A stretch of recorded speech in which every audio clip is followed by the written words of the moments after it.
Ah, g'day mate, 40 here. So I've been watching season 4 of Banshee. Amazing show, just compulsive viewing. You'll love it or hate it.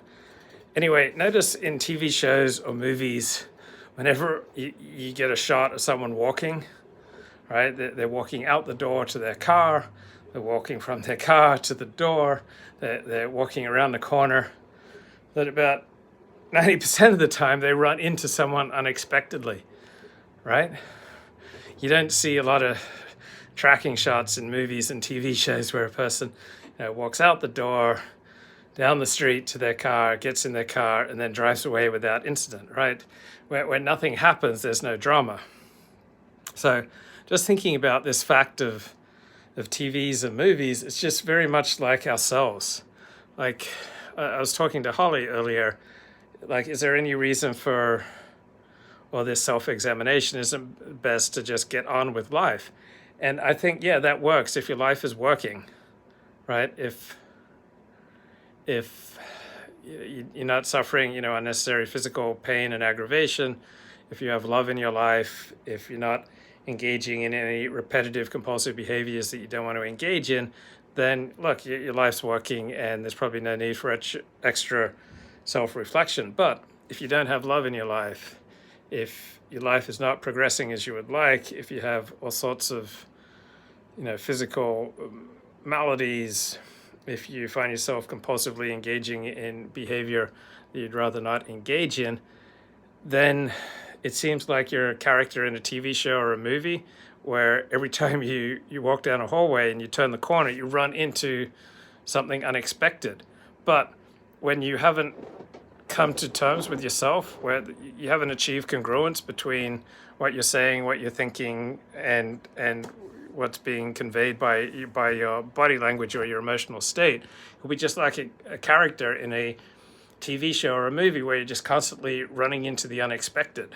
So only with us in real life, if we haven't done this inner work, if we haven't taken possession of our own soul, we're going to be constantly running into unexpected parts of ourselves. If we're not living in reality, then we're going to have a lot of very unpleasant surprises.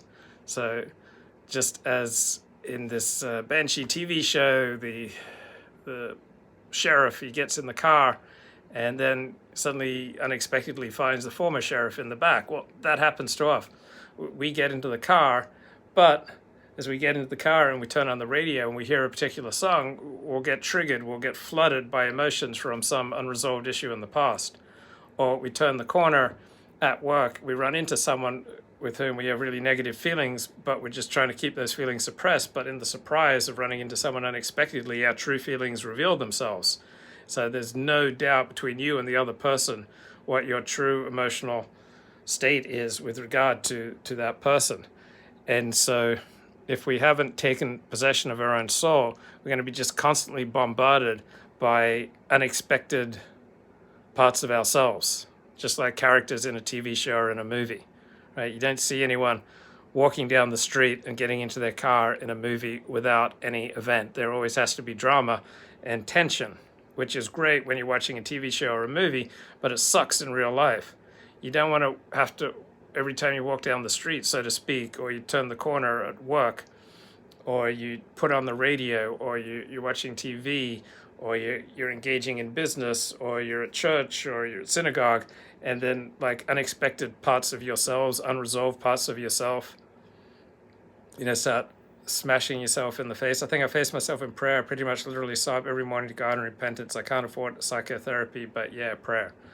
Okay, so yeah, it's all a matter of what works, right? If that works, but even God says God is not enough. Right? I think that's the lesson in the book of Genesis, that God tells Adam it's not good for man to be alone. So part of what God was saying there, even I, God, am not enough. Like even prayer, God, religion is not enough.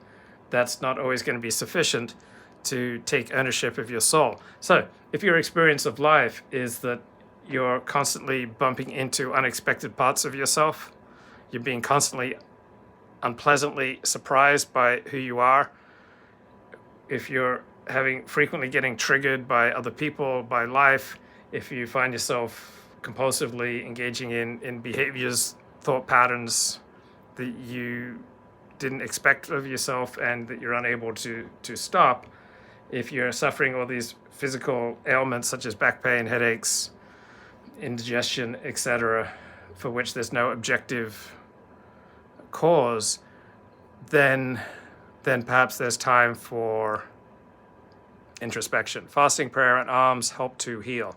I'm sure they do help to heal. My question is, are they sufficient? So I think God is pretty clear in Genesis that even He, God, is not enough. Even He, God, religion, prayer, alms is not enough. Right? We need more than God. We need more than religion. We need each other, and we need to take ownership of our own souls and our own varied subjective states. And unless our life's working, like if our life's working, then I don't think there's any need to engage in greater reflection. But if our life's not working, if we're constantly interacting, bumping into unwanted parts of ourselves, then it's time to do some soul work, to take ownership of our soul by coming to terms with who we are, both consciously and unconsciously, and opening up that dialogue between the unconscious part of ourself, which wants to compensate for and correct our one-sided conscious attitudes.